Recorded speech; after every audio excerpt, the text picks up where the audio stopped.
In today's video, I'm going to teach you how to create Salesforce reports and dashboards.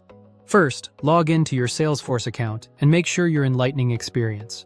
Open the gear icon, go to Setup, and select the option to open the Advanced Setup area. This takes you to the Setup home, where all configuration happens. On the left sidebar, expand Feature Settings, then open Analytics. Inside Analytics, choose Reports and Dashboards. This section controls how reporting works across your org, from what data you can report on to how users experience reports and dashboards. Next, click Report Types. If you see a prompt, click Continue. Now choose New Custom Report Type. A custom report type defines which records and fields are available when someone builds a report, so it's the foundation for accurate insights and effective dashboards. For this example, set the primary object to leads. You can pick a different primary object depending on what you want to analyze, but leads keeps the example straightforward. Enter a clear report type label.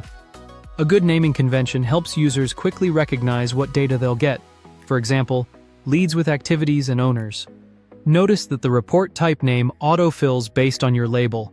This is the unique API name used behind the scenes. Add a concise, helpful description. Think of the description as guidance in the report builder.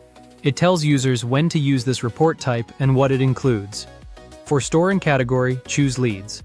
Categories group report types in the report builder, making it easier for users to find what they need. Set deployment status to in development.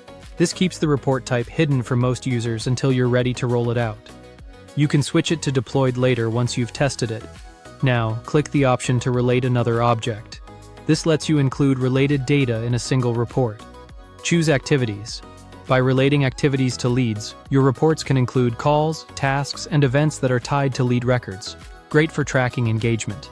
Click to relate another object again, and select Assigned To.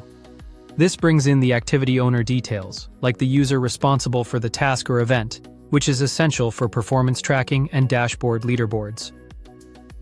Finally, click Save. Your custom report type is now ready. From here, users can build reports using this type and place those reports on dashboards for real-time visibility. Tip: test a sample report to confirm the fields and relationships show exactly what you expect before deploying to everyone. Thanks for watching. If you found this helpful, subscribe for more.